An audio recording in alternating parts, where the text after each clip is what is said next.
If all the humans on Earth died, how long until the Earth erased every trace of us? To keep things grounded, we'll keep checking on a few things in my room to see when they stop being identifiable. At first, the world would be loud. Engines humming, factory machines cycling, cars crashing, planes falling. Fires would start here and there. For a brief moment, the planet would look alive. But that illusion wouldn't last. Within hours, the sounds of Earth would start to change.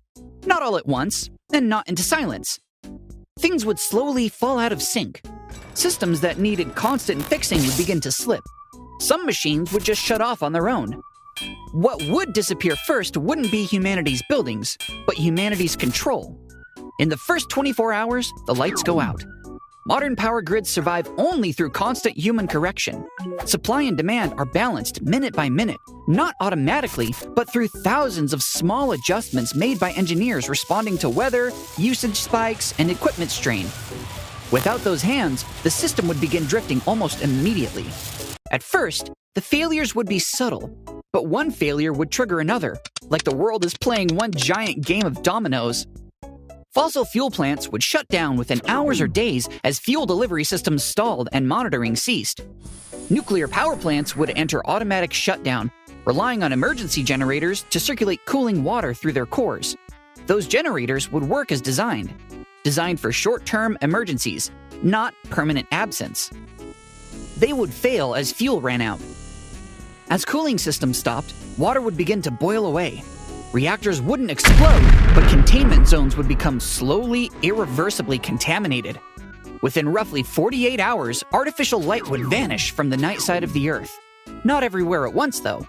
A few places would stay lit a little longer. Hospitals, data centers, and military bases. But these machines are just doing their last job before clocking off forever. At the end of the first day, Earth would still look familiar from space. Cities still stand, but functionally, the human world is already gone. In weeks to months, the green invasion would begin. Beneath cities, tunnels, basements, and subways fill with water. Within weeks, underground cities would be submerged underwater. Why did we build it down there?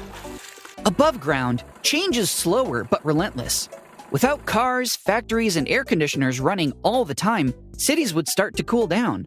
Right now, cities stay warmer than the areas around them because engines, buildings, and machines constantly release heat. Once all of that stopped, that extra warmth would fade away. Temperatures would start changing more with the seasons again. Summers would feel hotter, winters would feel colder. Buildings aren't made for that much change without maintenance. Materials would expand when it's hot and shrink when it's cold. Cracks would open, seals would fail, water would start getting into places it never could before. Plants take over quickly. Grass through roads, vines up walls. Without humans, nothing stops them. Cities blur, losing their straight lines and sharp edges. After a few months, they feel unfinished. Human spaces remain, but nature is already taking control. In 1 to 50 years, concrete would start to crumble. We think of concrete as rock, but it's more like a sponge. Modern concrete is reinforced with steel rebar, and that steel is its weakness. As rainwater seeps through the hairline cracks in the surface, oxygen reaches the metal inside. Rust begins forming slowly at first, then faster as the process feeds itself. Rust occupies far more space than the steel it replaces. As it expands, it pushes outward, cracking the concrete from within. Bridges would be among the first major structures to collapse. Designed to carry constant loads and maintained continuously, they would weaken as corrosion spread through their cores.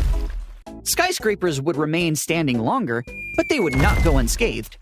Window seals would fail. Water would enter upper floors. In colder climates, freeze and thaw cycles would widen cracks. Interior floors would collapse. Entire towers would hollow out from the inside before finally giving way. This is also where the glass cup stops winning arguments about being a cup. In 100 to 500 years, almost everything humans built would already be falling apart. Anything that relied on regular use, repair, or alignment would already be gone. Most buildings are gone. Wooden structures rot, roofs collapse, floors wash away, walls fall outward. After centuries, homes are just low stacks of material slowly swallowed by plants and soil. What remained would no longer resemble cities. It'd resemble terrain. In dry regions, wind would take over. Cities built in deserts would slowly disappear beneath the dunes, their outlines softened until they blended into the surrounding geology.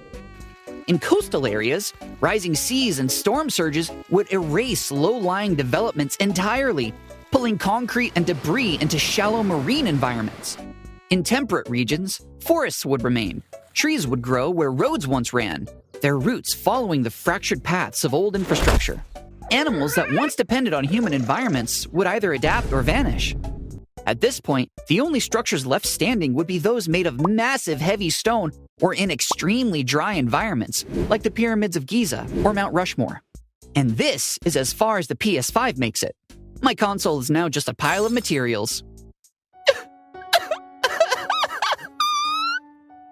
In 10,000 to 100,000 years, almost every human-built objects are gone. But erasing every trace of humans isn't that easy. Even tens of thousands of years later, long after buildings, cars, and tools had been erased, Earth still carries signs of humans. Refined metals, plastics, and industrial leftovers linger in rock, ice, and ocean mud. Plastics break into microplastics, traveling through soil, water, and even plants and animals. Shapes vanish, but material remains. And this is how far our Lego brick lasts. Some gases fade slowly, others linger in tiny quantities for hundreds of years. By this time, nothing we built would still be around. No cars, no houses, no roads. But the Earth would still carry tiny signs that humans were once here, hidden in the dirt, the water, and the rocks. In 1 million years, if an alien geologist visited Earth, they wouldn't find skyscrapers or satellites.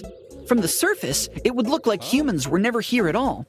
But if they dug into the ground, they would notice something odd. There would be a thin, strange layer buried in the earth, a line that doesn't belong with the rest. The techno-fossil layer.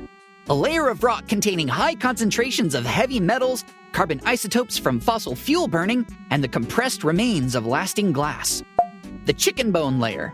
Because humans farm billions of chickens, the sudden appearance of billions of identical bird skeletons in the fossil record would be the most obvious sign that a dominant species once ruled.